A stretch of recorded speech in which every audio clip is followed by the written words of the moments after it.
What's up, everybody? Welcome to the StormCast, the world's best podcast. We're live on YouTube and Twitter. Big shout out to everybody tuning in. Before we get into today's Stormcast, make sure you're subscribed, following, and ready because this one's going to be great. Before we start, let's give a quick sound check. We do it live. All right. So we sound good. All right, so today I've got a special guest. Let's bring him in. A man with an incredible story.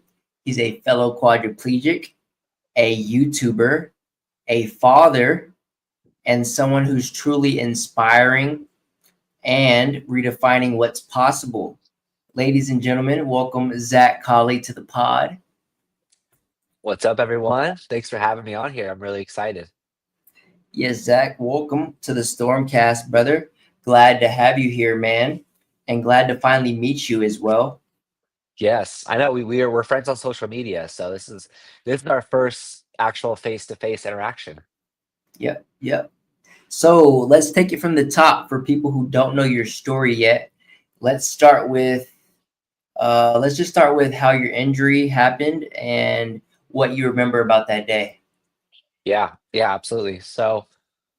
I'm born and raised in California, Southern California specifically. I'm the oldest of four siblings, so I have two younger brothers. The youngest is a little sister. Um, I grew up very active. I rode dirt bikes, I surfed, I did, skateboarded, kind of all that stuff you do in sunny Southern California.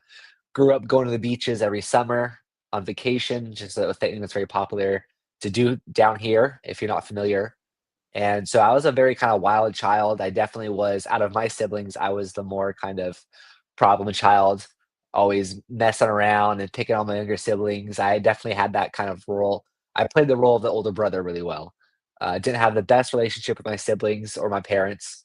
Um, I was defiant. If they told me not to do something or I couldn't do something, I would either do what they said I couldn't do just because they said I couldn't do it, or I would want to prove them wrong. So I had a very kind of strong will, strong mindset from a very young age. Wasn't a bad kid, but I definitely like to kind of push the envelope a little bit more than I probably should have.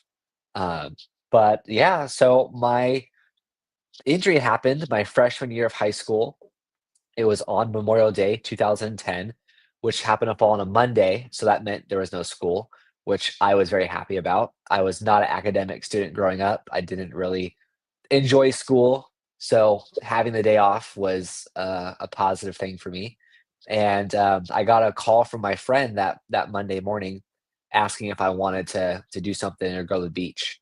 And so my initial reaction was yes, but I had to ask my parents for permission, and they had already had plans that day to go to one of their friends' houses for a barbecue pool party. I didn't wanna go. I wanted to go hang out with my friend and go to the beach, and so their original answer was no.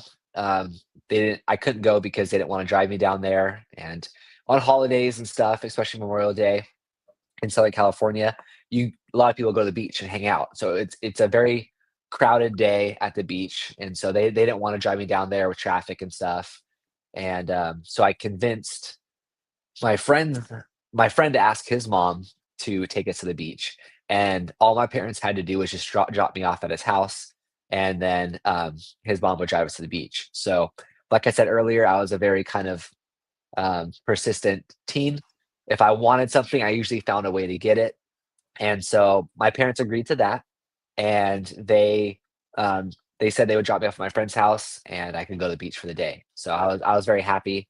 Um, and so I get in the car with my dad, and he's driving me to my friend's house, maybe 15, 20 minutes away, and we get into his neighborhood, and we're driving through almost to my friend's house, and I remember my dad had this conversation with me about just being careful of diving into the ocean and talking about neck injuries. And I remember kind of half listening to what he was saying, but then other half of me was just excited about going to the beach that day and hanging out with friends and meeting up with other friends we were going to meet down there. So I was kind of half listening, is going in one ear, out the other type thing. But it was crazy because he specifically had this kind of conversation with me about spinal cord injuries, because a few months prior to that, one of the pastors at our church actually broke his neck and got paralyzed. So I think that was in his head, and he knew that I was a wild kid, so he just wanted to make sure I was careful. And I literally, we pulled up to my friend's house. I opened the door, I hopped out, and I was like, "All right, Dad, love you. Yeah, yeah. I heard what she said. I'll be careful." And that was the last time my dad ever saw me walking. Um, so we get to the beach, and I'm there with my buddy, my best friend, this guy I grew up with, um, pretty much since like preschool. I met him, so he was kind of like my brother from another mother. I would stay the night at his house all the time. If I wasn't at my house, I was probably over at his hanging out. We were very, very close. So we met up with another group of guys at the beach and some girls, and, like being in high school, it's like you wanna hang around girls and, um, just do all that sorts of stuff. So, we're hanging out at the beach, it's a really good time. We go in the water, we hang out, we come back out, we walk, um, to, like, get some lunch, and it's just a normal day. And the next thing I know, we're getting a call from my friend's mom saying she's on her way to pick us up. And so there's about maybe 30 to 45 minutes until she's at the beach to pick us up. So we figured, let's go in the water one last time. And I'd remembered earlier being in the water was cold. So in my mind, I was just going to get up from the beach, run into the water, and dive into a wave and just kind of submerge myself into the water as quick as possible so I could just get used to it. Kind of just rip the band-aid off. And so me and my buddy stand up from our spot in the sand, and we start running down towards the ocean. And I remember, my feet hit the like wet sand, and it kind of gets cold, and then my feet hit the water, and I get this kind of like chill that goes up my back. Um, and I see a wave coming at me, and I just pick this random wave, something I've done hundreds of times going to the beach in California. It's not uncommon just to kind of dive under a wave, as it's coming at you. And so I see this wave, and I just pick, this is the wave I'm gonna dive under. And ran towards it, dove under the wave, put my arms out in front of me, tucked my head down, and I ended up diving headfirst into a sandbar, which was a hill underneath the wave. You can't really see it, so it's basically a shallow area. And I dove headfirst into that, and boom, instantly broke my neck, instantly paralyzed. I was I remember diving and hitting and getting this weird kind of feeling that came over my body. I couldn't describe what it was, but I knew something was wrong. But it wasn't like there was instant pain or anything. I wasn't knocked out. I was still fully conscious, and I kind of just like shook it off for a second, and then I went to get up out of the water, and nothing was working in my body. And so I thought, okay, that's weird. I'm gonna try again. And I try to get up out of the water, and nothing's working. And so I my mind goes back to that conversation I had with my dad. And I don't know how long it actually took. It felt like it was forever. But my mind goes back to that conversation I had with my dad. And instantly it's like a light bulb moment in my head. I'm like, holy shit, dude. I think I just broke my neck. I think I'm paralyzed. And so I have like all these thoughts going through my head, and I'm gonna die today at 15 years old. This is it. Like, I knew the type of kid I was. I knew my friends would probably think I was just playing a prank, joking around, just floating face down in the water. And then by the time they realized something had happened, I would have just inhaled water and drowned. So I'm playing like all these scenarios through my head, and basically accepting that I'm gonna die at 15 years old. And I get all these thoughts going through my head of like all the things I didn't get to do in my life, and I'm not going to be able to get to say goodbye to my parents and tell them I love them. And so the only thing I really could do was just hold my breath for as long as my body would let me. And so I ended up saying a prayer, and I was like, God, if you're real, if you're there, please save me today. Don't let me die. If you save me today, I'll go to church every Sunday the rest of my life, you know? Yeah. And so it's crazy because I swear, I don't know how long after that, but after that prayer, I felt this weird kind of feeling on my back, like someone kind of just was like poking my back. And it was my buddy that I dived into the wave with. He popped up and looked over and just kind of saw my body floating in the water. This was his story to me after. He saw my body kind of floating face down and ran over to my body and smacked me on my back. And that was the little poking feeling I felt. Um, and when he smacked me on my back, like I didn't flinch, I didn't react, I didn't get up. It was like he just smacked a dead body. And so he kind of thought that was weird. And he's standing next to me. And then my body just starts floating back out with the tide. And so he was like, something is up. I don't know if maybe it was, I had just prayed that prayer and God kind of told him like, "Hey, something's wrong." And so he ran over to my body and flipped me over so my face was out of the water. And I remember just looking straight up in the sun and it was like super bright and I took a breath of air. And the next thing I get hit with a wave because the ocean keeps coming, the ocean doesn't stop. So he ended up grabbing me by my arms and he's pulling me out of the water. And I remember just getting hit in the face with waves. And eventually we get out onto the sand in a safe enough spot where I'm out of the water. And I remember he was dragging me by my arms. So I remember out of the corner of my eyes, I could see my arms kind of like above my head. And I kind of look over and he lets go of my arms and I see them just kind of flop to my side like they weren't attached to my body, but I could see it. They were my arms. They were so heavy. I couldn't lift them. I couldn't move them. And I remember it was just a surreal, weird experience. Like I could see these arms attached to my body, but I just couldn't move them at all. And so he comes around and is looking at me all funny. And I'm trying to say like, "Hey, I can't move. I think I'm paralyzed." But I think my body was in shock because when I was trying to talk, there was no words coming out of my mouth. But he understood that I think we were on like the same wavelength. So he was like, "All right, I'm gonna go get a lifeguard." Um, Lifeguard comes back, and by then, like all the other people I was hanging out with were like crowding around me. They came out of the water trying to see what was going on. And when I had hit my head, when I dove in the wave, I bit my tongue. So there's blood coming out of my mouth. And I think when they saw that, to them, they're like, "Okay, something serious has happened." And so I the lifeguard comes over and he calls 911 and 911 comes, the ambulance. And I remember just laying there in the sand, um, just staring up at the sky, hearing the ambulance in the background. And I remember it like it gets, you hear it very faintly and then it gets louder as it gets closer. But it was weird because I knew that it was coming for me. That was just kind of like a weird moment for me. And then the ambulance gets there. They instantly put a neck brace on me. They put me on a stretcher. And I'm like wet and sandy, like just at the beach. And so they take me into the ambulance. And because I was 15 years old and my friend was like 14 or 15, they didn't take him with me. So I just get taken off the hospital and they leave my friend at the beach. And he's kind of just like, "What the heck just happened?" Like he doesn't know where I'm going. So he calls his mom. Um, and I don't remember much after that until I woke up a few days later in the hospital after surgery.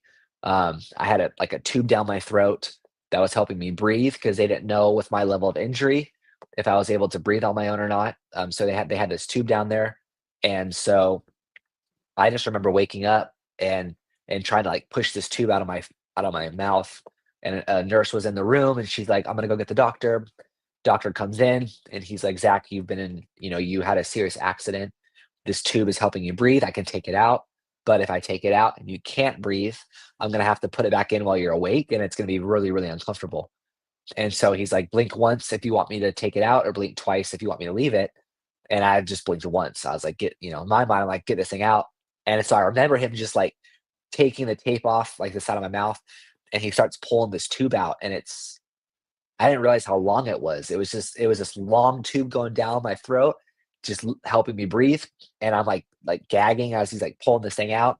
And then he finally pulls it out, and I'm thankfully I'm able to breathe on my own. And so um, he tells me that I was in a very serious accident, and I had broken my neck, and I got spinal cord damage. I ended up being diagnosed as a C4 quadriplegic. So I had basically at that time I was paralyzed completely from my neck down. I couldn't move anything below my neck, and I had no sensation below my neck. Um, and but I didn't care about that. All he's telling me all this stuff. As a 15-year-old kid, I'm not, I don't understand the severity of a spinal cord injury. Prior to that, I thought if you broke your neck, you died. I didn't know you could, people live after they break their neck that severely. But in my mind, it's kind of just going in one ear out the other. I'm just happy I'm alive, and in my mind, I figure I'll probably be good in a few months. But anyway, so the doctor brings my parents in the room so they can see me. It's the first time they actually saw me awake since my injury, and I remember just being so happy to see them and just like crying and stuff. And um, doctors had already told them my injury and stuff, so they realized the severity of it. And I think they were they were happy I was alive, but I could see in their face too that they were just shocked and heartbroken that their son is now paralyzed. And so um, I remember my dad coming in the room, and I'm lying in my hospital bed, and I think it was the first time in my life where I really saw my dad like crying, and it was really kind of weird and uncomfortable just because I wasn't used to seeing my dad in kind of like a vulnerable um, moment. But he was kind of like asking me like, why, like, are you okay? Like, why aren't you having more of an emotional reaction to this? And I remember just thinking to him like, Dad, if this is something I'm gonna overcome, I can't afford to think that way. I can't focus on the things that I lost. I need to figure out how to get through this and overcome it. And that's kind of a lot of what my injury has taught me is I've always been a very kind of problem solver. I've never been the type of person that really focuses on the issue. I want to figure out how to fix it. And so I think that was like that was like the first moment right after my injury where I was like, you know what? And even then, I still in my head I was like, I'll be better in a few months. I didn't it didn't hit me that this is going to be a lifelong battle. So but I kind of like I had that mindset from early on. And then it was kind of like slowly over time, as a month went on, as 2 months went on, I left the hospital, I went to rehab. I was like, holy crap, like nothing's changing. I'm not walking yet. I'm not getting anything back. Slowly over time, thankfully, I got sensation. And as you can see, as I'm talking, I can move my arms and stuff, but no wrist or hand function. Um, but that was it, man. That's how I became a C4 quadriplegic at 15 years old. Wow, that story, I think a lot of people can relate to that, especially with, quadriplegia, that initial feeling of, weight, how heavy they are and how their body, completely changes, and that feeling of, helplessness at first, and then you kind of accept it. And then it shows a lot about your personality and your character to, have your parents come in such a critical situation and your positive outlook immediately, just on Mhm. recovery. That's amazing. What was the initial recovery process like for you Yeah, physically? so I was in the ICU, I think, for like 2 weeks, um, where they did surgery. So I was told it's crazy. I completely shattered my C4 vertebrae. So for the listeners that maybe don't know, we have, I think, 8 vertebrae in our neck. I always thought it was 7, but I believe it's 8. Um, and they're basically like the bones that go from our neck up to where our spinal cord attaches to our brain. So C4 is kind of more in the middle. That bone got shattered on impact. So there's little broken pieces of bone in my neck. And I think back to like my buddy pulling me out of the ocean, as I'm getting hit with waves and he's dragging me out of the water on the sand. At any moment, I could have turned my neck or like had a movement that those little broken pieces of bone could have hit my spinal cord, and I could have been way worse off. Um, so they went in and had to pull out all the little shattered, broken pieces of bone out of my neck, and I had no C4 vertebrae. So they took a donor bone and replaced it with a someone who was dead, they took their C4 vertebrae out and put it in mine, so I had a C4 bone back in my neck, and then that they did that through the back of my neck, and they cut open the front of my neck and basically fused my C3 through like C6 vertebrae just to restabilize my neck. Um, so I was in the ICU for about 2 weeks, and then after that, I was transferred to a rehabilitational center, called Casa Colina that was specifically for brain and spinal cord injuries, and I was there for about 3 months, basically where you learn to navigate your new life now in a wheelchair. And while I was there, my parents had to, modify their house to make it wheelchair accessible. So, widening doorways, installing a ramp so I could roll into the house. We had to modify our bathroom into, a roll-in shower. And so, kind of while I was at Casa Cleana, just and learning about all, how to navigate life now as a wheelchair user and a quadriplegic. Um, they had that kinda going on, and so I was there for about 3 months. So my injury happened May 31st, 2010, and by August 13th, which was my 16th birthday, I was back home, and I celebrated my 16th birthday, um, back home. Nice. And, So, I mean, after rehab, after you're done with rehab and insurance pays for it, it's basically you're on your own. okay, are you still doing rehab and things like that, or is it kind of like they've got to the point where they tell you that you're plateaued and that you kind of just start doing your own workouts and things like that? Yeah, so I don't do any of, like, that rehab anymore. I still to this day, I have a physical therapist that comes to my apartment where I live and helps me, work out, um, for about 2 or 3 hours a week. Mainly for me, at this point, I wanna keep my range of motion. I don't want my muscles to atrophy, so it's more so just to kinda stay healthy versus, um, exercising a lot hardcore at a facility, trying to walk again. But after my injury, I did a lot of PT. The doctor told me, you'll get the most function back within the first year of your injury. I don't know how true that is because I've heard stories of people get function back years later. Um, but our focus that first year was just PT, PT, PT. So I went to this place called the Project Walk down here in Southern California, and that was where like they would stand me up, I'd do weight bearing. They had like these electric bikes. That was more hardcore therapy, specifically tailored for people with spinal cord injuries. I did that like 3 or 4 days a week for like 2 to 3 hours a day.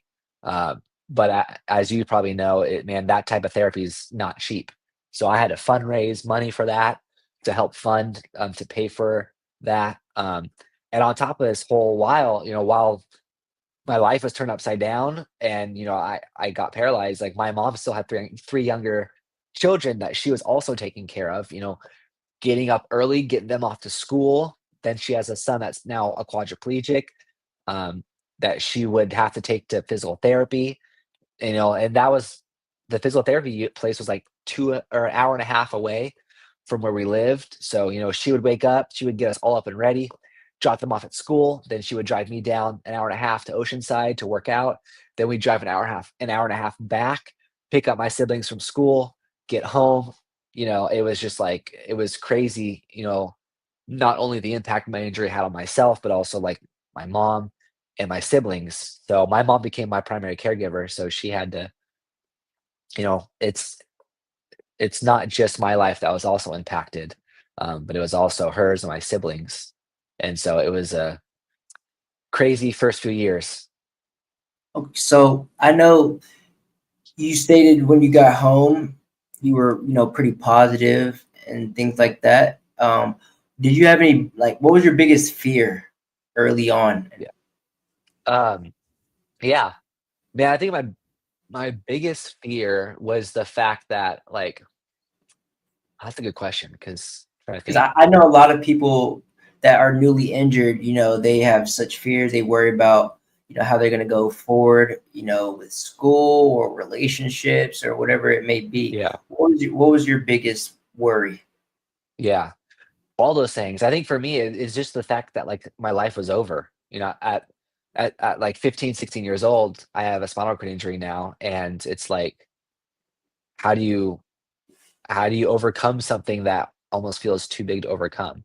But all those things, like, yeah, like, so my thoughts was like, I'm gonna have to live with my parents for the rest of my life because I can no longer take care of myself. You know, how, like, what woman's ever gonna fall in love with a guy in a wheelchair that can't even take care of himself? So any thoughts of like dating or getting married one day, I was like, well, that's out the door. Um, I have no independence.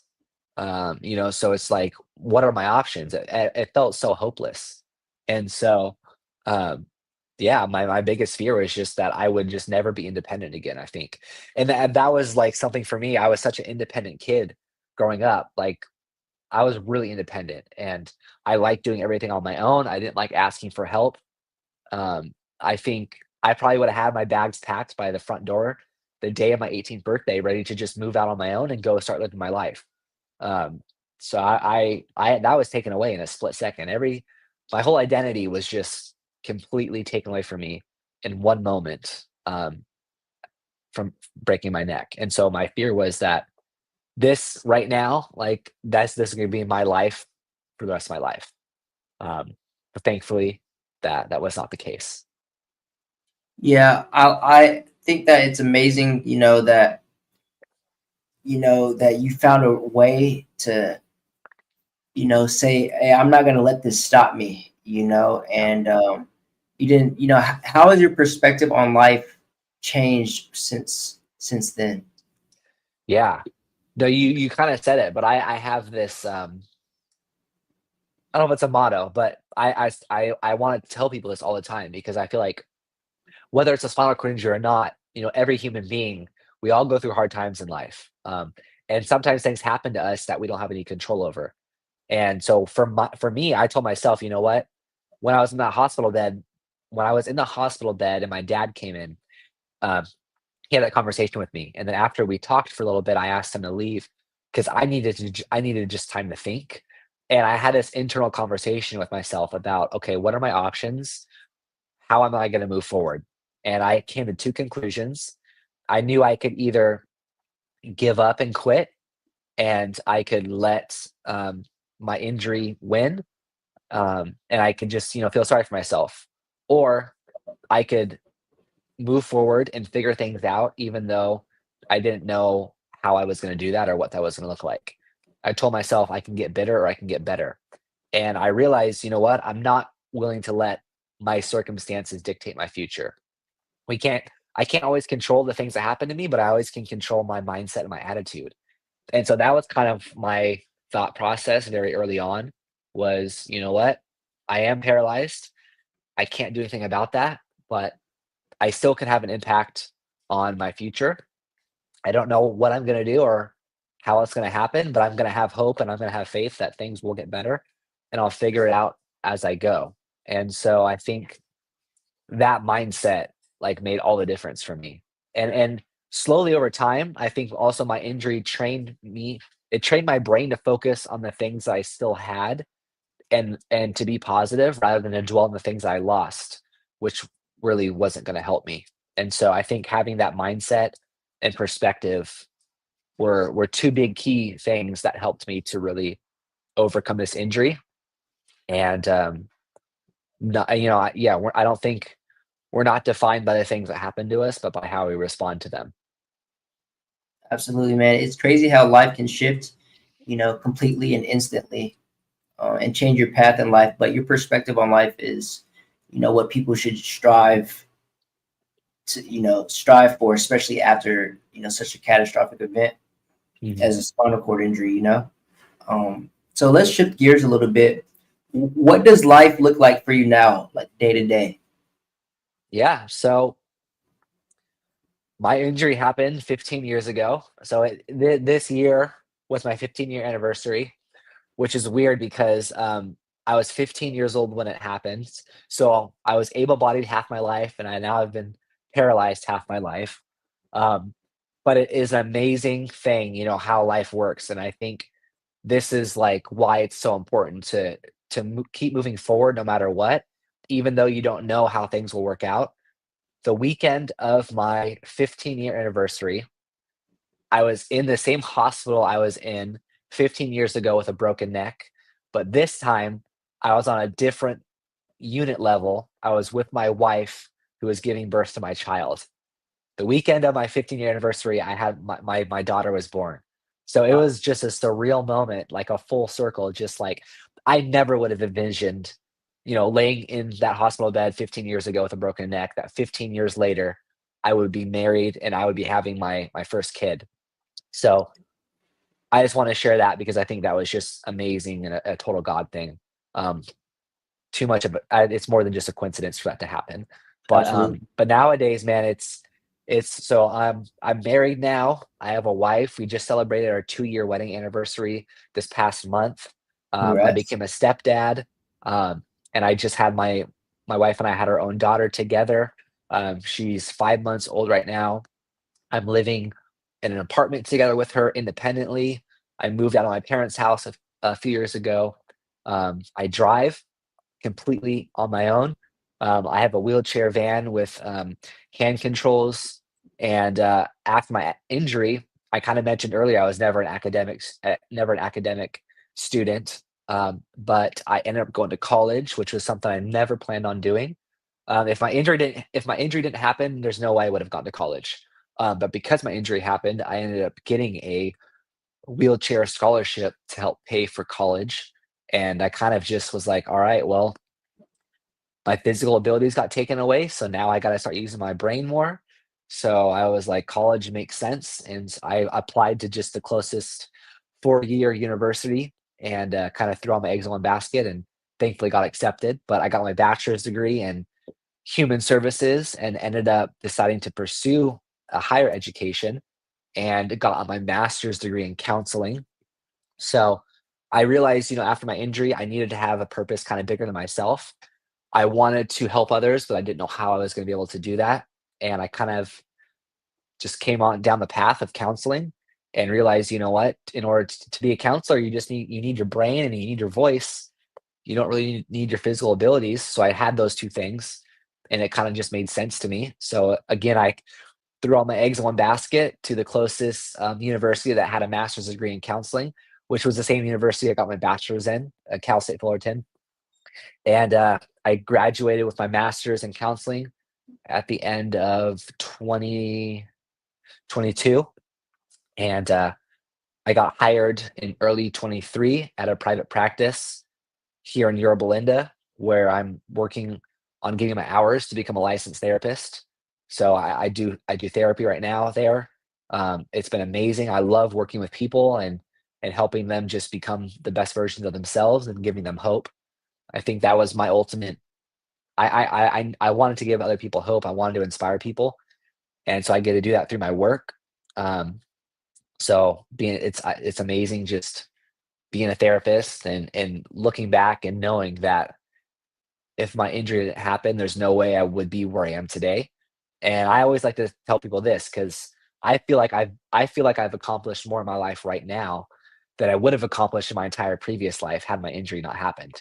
Because this injury has really pushed me to do things that were very uncomfortable and outside of my comfort zone. But I've realized I can do a lot more than I thought I was capable of. Um, so yeah, I get up in the mornings and get ready, and I work about 4 days a week. And when I'm not working, I'm home usually just with my daughter and stepdaughter hanging out.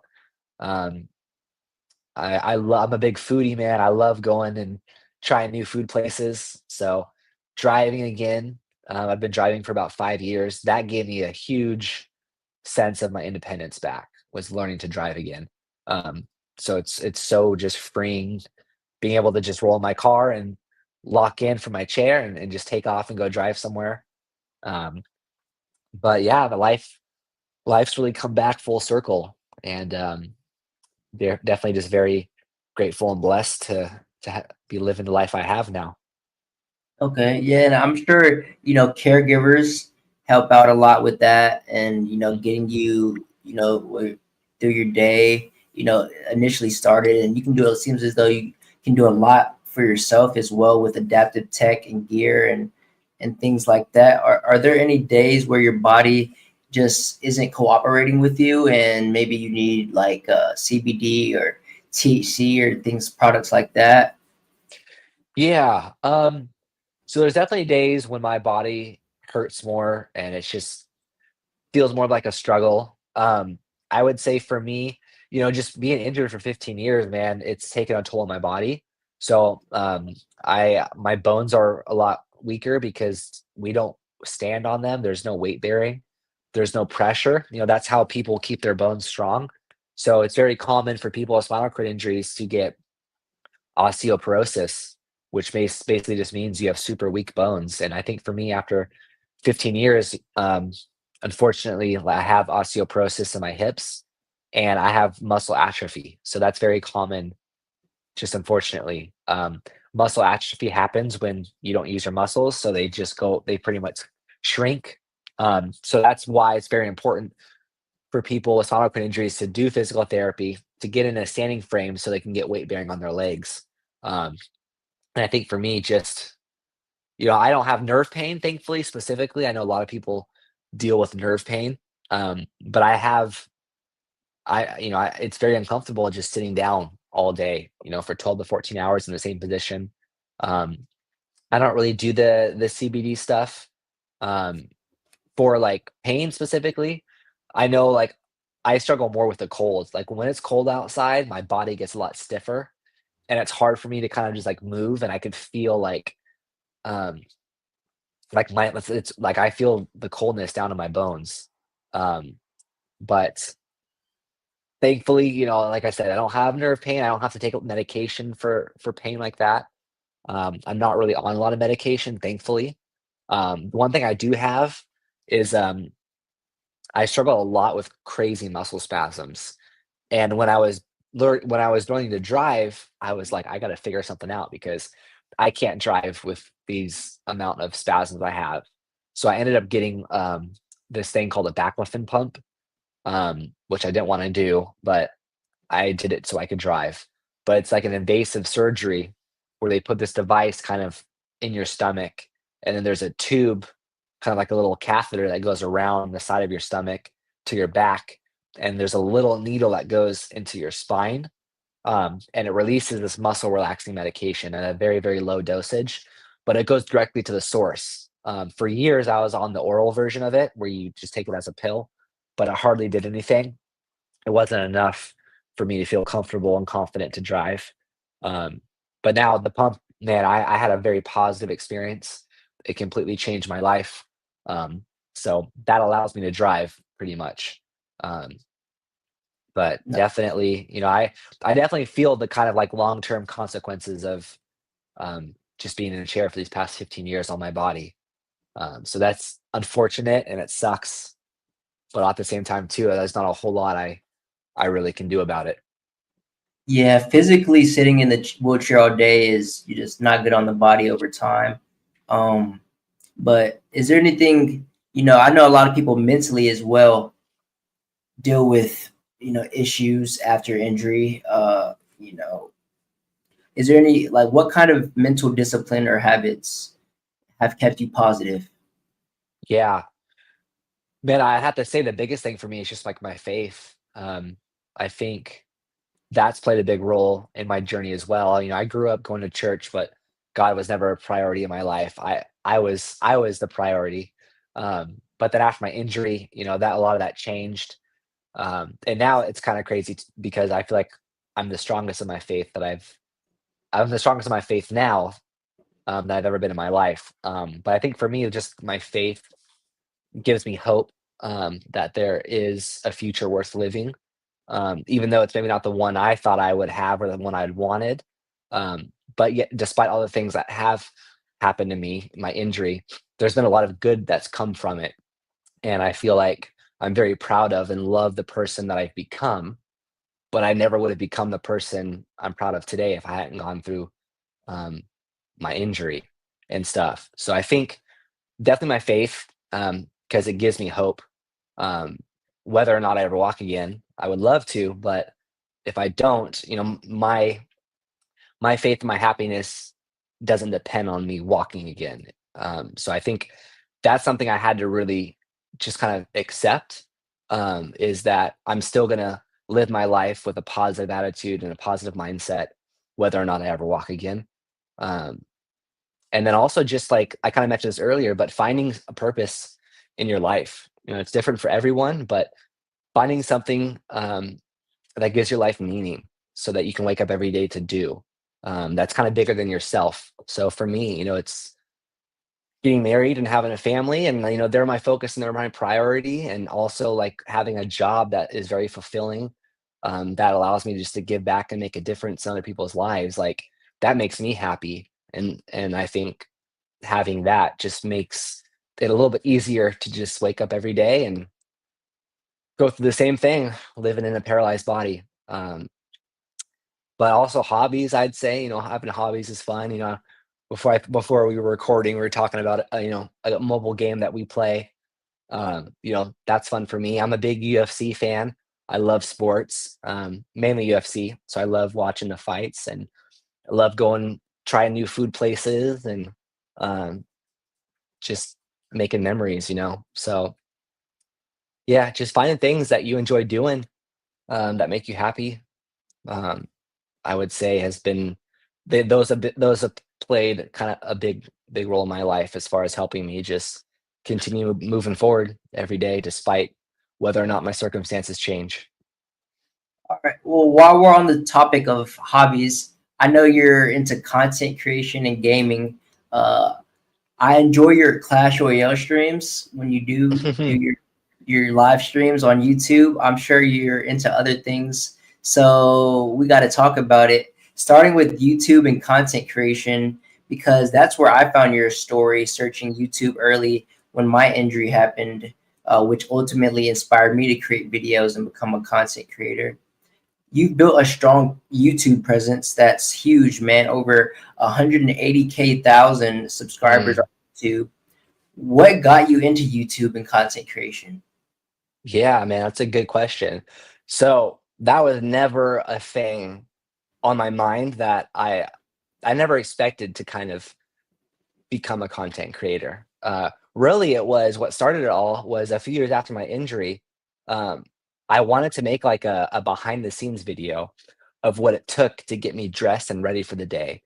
Because when I go out, people already see me ready, but they have no idea the amount of work and time that it takes to get people in chairs ready. Like bowel program, how long that takes. Someone else has to get me dressed, back in my chair, transferring, do my hair. It's like people have no idea the stuff that goes on behind the scenes. So I was like, I want to show people what it's really like. And I've always been an open book. So one morning, my mom was doing my bowel program, my morning routine, and I was like, let's record this because I want to show people what it's like. And I had that thought for a long time, but just never kind of pulled the trigger on it. And then one morning I was like, all right, I need to stop just telling myself I'm going to do it. Let's just do it. So I literally recorded my morning routine and I edited it down. And I'm not a good editor. Like I'm not naturally like a content minded like person, but I really wanted to post this video on YouTube just to educate people. I would say the beginning of my channel started just more so for educational purposes. So I record that video of just me showering, getting dressed, my mom transferring me from bed to my chair, and just kind of like what it takes for me just to even start my day. And um, it was a very basic video, but it literally went viral on YouTube. And I think that video to this day has like I want to say 16 million views, which is Yeah. insane. Um, But that basically kind of like kickstarted my channel super fast. Like I did not expect it to go like viral. And then I was like, you know what? I want to keep making videos just of like daily life, things that I do as a quadriplegic, like adaptive cooking. I've done like adaptive cooking videos. I've done more routine videos, working out, just daily life stuff. Uh, so that kind of just started it all. I never expected it to be that big, but I just wanted to educate people that didn't know that people there's people that go through this type of stuff, and I also wanted my content, um, for people that are newly injured to see, to give them hope that um, life does go on, and life isn't over after a spinal cord injury. Because I know that I felt very hopeless and I couldn't envision a positive future for my life after my injury. And so I wanted to give other people hope, and they can just see my life and what I'm able to do, and that life does go on after an injury. Um, but now, just having a family and having a job and stuff, I don't post as much as I do anymore. It was always kind of just like a little side thing I enjoyed doing. Um, but I'm stoked to hear, man, that that's kind of how you found out about me and the impact it had on you and how it inspired you to be doing this, man. That's awesome. Yeah, man. When it comes to UFC, you mentioned UFC. Who's your top fighters right now? Man, um, my all-time favorite fighter, I have to say, is his name is Justin Gaethje. Um, I've met him before. Super cool guy. It's actually crazy because he in an interview he said if he didn't become a fighter, he would have gone into counseling, which is really funny because it's like the two completely opposite things. But we both got our bachelor's in the same major or degree, which is human services. Um, and so he's a very entertaining fighter. Whether he wins or loses, it's going to be an exciting fight. His nickname is the highlight because he has so many knockouts. I think he has like one of the highest bonuses um, there are. So you get a bonus when basically you finish someone in a very entertaining style. Um, but when he's fighting, it's going to be a very entertaining fight. I like the guys that go out there and he loves violence, so he always makes it very entertaining.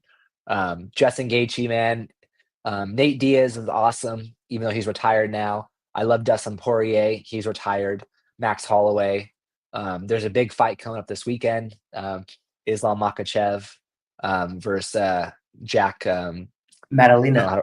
yeah, Madalena. So Yeah. I'm gonna be watching that. But it's really interesting, man. I think that for me, like with UFC, there's something more behind that because prior to my injury and a little bit after my injury, I never was into UFC. And then one of my buddies showed me it.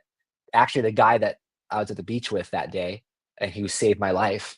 Um, he watched UFC and kind of introduced me to it after my injury. And I remember just watching it, and I got this feeling of like um, just this like excitement that I hadn't felt in a long time. Um, that I think my injury kind of like took away. Like after my injury, I felt like I kind of lost my manhood. I lost my dignity. I lost my privacy, man. It's like, I mean, this, dude. We don't have privacy as people living with spinal cord injuries. And so I don't know. When I watch UFC, man, every time I watch UFC, I get this like dopamine, this like excitement. I feel alive. I love it. It makes me so like pumped up. Like I want to jump out of my chair and just yell and scream. So I don't know. It gave me a feeling that I hadn't had in a long time that nothing else really, really does. And I love it. So huge, huge UFC guy. Um, and it's just, I don't know. That's one thing that I look forward to. It gives me something to look forward to on the weekends. Um, it's just watching fights.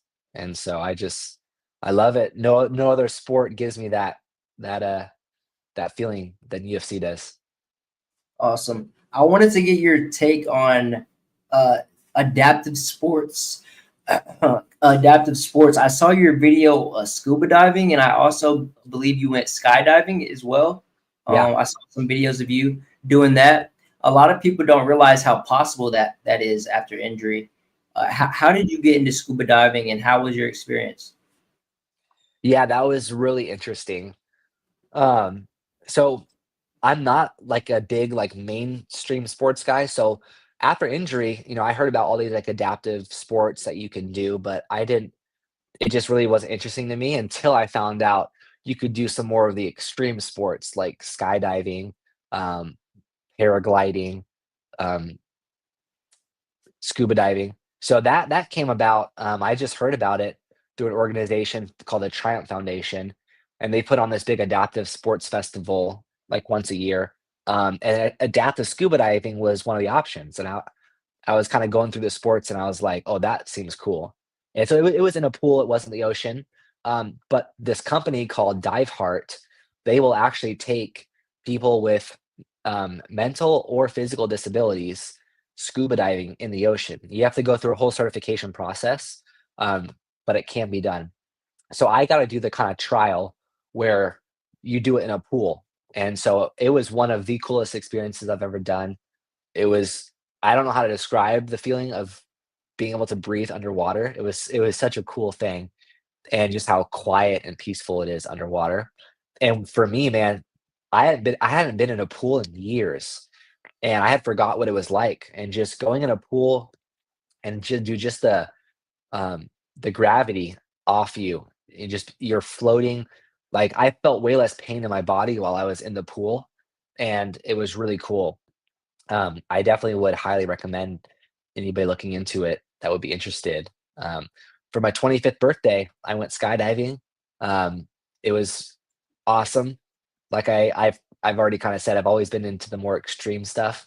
So I always wanted to do that even before my injury. And I was like, you know what? I'm tired of talking the talk. It's time to walk the walk. So for my 25th birthday, I did that.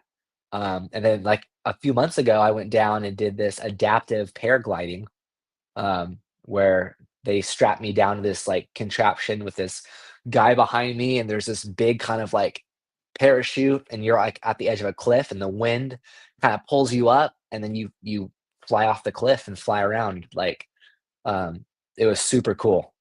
So I don't know. For me, I realized my injury, it pushed me to do a lot of things outside of my comfort zone, and I feel like that's the best way as humans. Like, that's how you grow. You have to do things that are uncomfortable and scary. Um, if you live your entire life just staying and doing what's comfortable, you never change or experience anything new. So now I like to challenge myself to do things that scare me a little bit or that are uncomfortable, and I feel so good after I do them. So that's kind of what has pushed me to do some of those things. But there are a lot of many other adaptive sports out there as well. So I've done surfing. I did adaptive surfing through an organization called Life Rolls On, um, and it's really fun. It gives you that feeling of freedom again, and a little bit of that normalcy to be able to do some of those things that you were able to do before, a little differently now. But yeah, it's been uh, good for me mentally. Yeah, and I think that's good for someone who's newly injured to hear and who wants to stay active or maybe work out and they don't know where to start is, start by doing anything you can and then, don't be afraid to ask for help or to, maybe look out into something that you don't think you could, and in fear of judgment, you can still get into those things. Um, Yeah, and I think too, like by me doing things outside my comfort zone made me realize I can actually do a lot more than I thought I could. Like, sometimes we talk ourselves out of doing something, or we tell ourselves we can't do it before we even try. And I've realized that I can do a lot more than I thought I was capable of doing. Absolutely. So let's transition yet another time. So you're a dad now. Huge congratulations, brother. That's great to hear. That's incredible and inspiring also to many out there who don't think it's possible to have a family after injury. Mhm. How has your journey been with your girlfriend, especially navigating, some people after injury may have problems with conception or have to explore IVF or other Yeah. methods. So how was it for you? Yeah. Yeah, dude, I'm sure you know this, like, every injury is different. It's hard because, one person might be more successful, um, than another person with the same spinal cord injury. Thankfully for me, my wife and I didn't have to do IVF.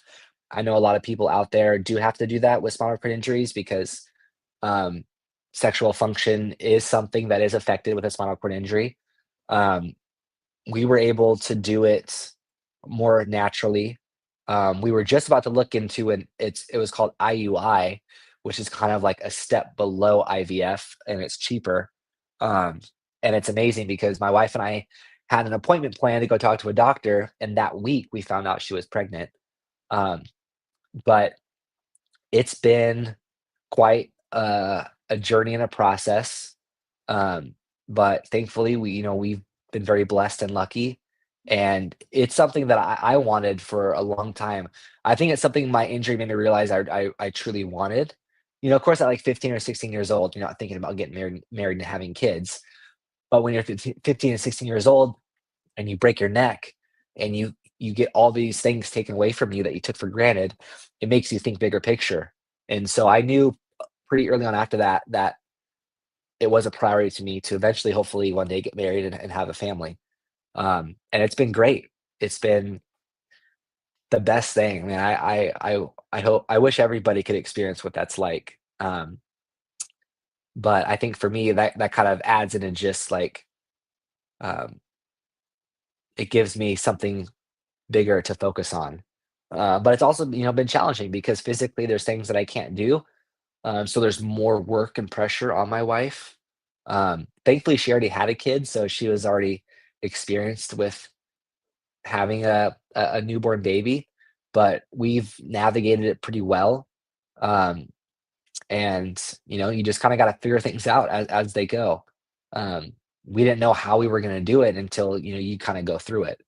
So it's been overall an amazing blessing, and it does come with its challenges. And there's times where I get kind of down because I wish I could pick her up and play with her.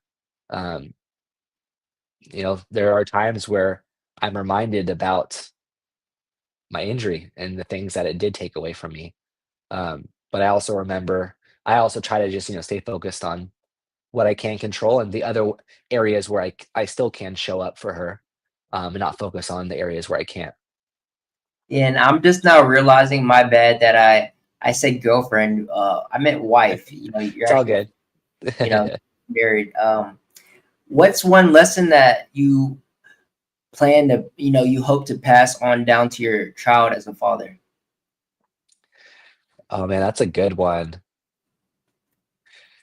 I think two, or there's two. One is, how really instilling in her, trying to think how to correctly say this because my brain just kind of stopped working for a second, but instilling in her, what to look for in a man and how she deserves to be treated. Because there's a lot of boys out there, but I want her to um, know what she deserves and how to really be treated um, by a man when she grows up. So just instilling those positive values and characteristics in her. Um, and then the second one was, oh shoot. Oh yes, the second thing was, and this is like things that I've learned, is to really just put more of your attention and focus on the things you can control and let go of the things that you can't. Because I feel like a lot of people struggle with being so focused on trying to control things they have no control over. Um, and that really just only hinders them. I think that's where a lot of source of anxiety comes from in general. Um, just with a lot of people is, a lot of people focus a lot on the things that have happened to them that they can't go back and change, or they're thinking about the future too far ahead and it stresses them out. But really just kind of taking a step back, living more so in the present moment and focusing on the things that you have control over, and just kind of letting go of the things that you can't, because there are a lot of things in life that we don't have control over. We just got to let it be. um, but definitely just, I don't know, I want to be involved with her as much as I can and just be a dad. I love There's a lot of parents out there that have kids, but they're so focused on work or other things in their lives, and they're there but they're not really there mentally. So I just want to do my best to be the best dad, a parent I can for both her and my stepdaughter. Absolutely, that's great advice. Before we wrap up, let's hit some quick rapid fire questions. And just let me know first thing that comes to mind. What's your favorite movie of all time? I gotta go with Step Brothers. If you could instantly master one superpower or ability, what would it be? Hmm. That's a good one. I have thought about this before. There's so many good ones. Um,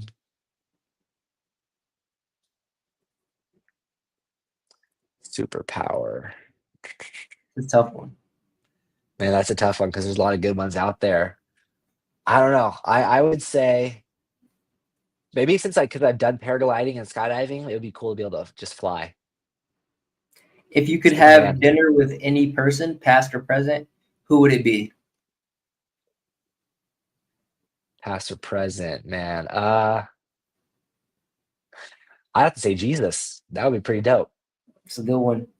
What's your favorite quote or saying to live by? Ooh. Um, One of my favorite quotes or sayings is improvise, adapt, and overcome. Awesome. All right. And I think that's the perfect way to end our episode today, Zach. I appreciate your time and thank you for coming on today, brother. Incredible conversation.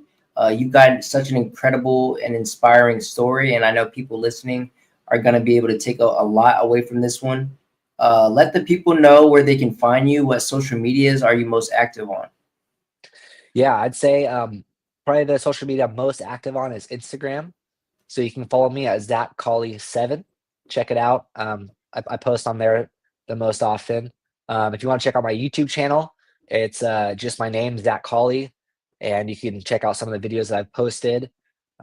Anybody that is also listening to this, I am an associate marriage and family therapist. So if you're in California, unfortunately, the way it works with therapy, you can only practice in the state that you get your degree in. But if anyone happens to be in California and wants to talk, definitely reach out to me.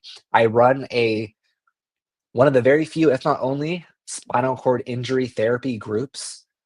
So we meet every Tuesday at 2 p.m., which well, I'll be doing one later today, um, where I specifically work with a group of individuals that have spinal cord injuries, and it's a therapy group. So if you are in California and you'd be interested in being a part of that, we do have some available spots right now. I'd love to talk with you. You just got to be in California. But yeah, check out my YouTube channel. Give me a follow on Instagram. Thank you for listening. I hope this was an exciting episode to listen to, and it gave some listeners just some hope and encouragement. Absolutely. That's perfect. Y'all heard it, folks. Make sure to go follow Zach on all his socials. I'll have every link down in the description. So show him some love. Check out what he's got going on and stay connected with him. As always, the Stormcast is everywhere you find podcasts. So subscribe on YouTube, drop a 5-star review on Spotify, and follow us on Instagram, Twitter, and Rumble. Your support on Patreon keeps us going strong. All links are down in the description. Big thanks to everyone who tuned into today's episode. We've got more incredible guests and episodes coming soon. So stay locked in. And as always, stay beautiful and stay blessed. Bye, everybody.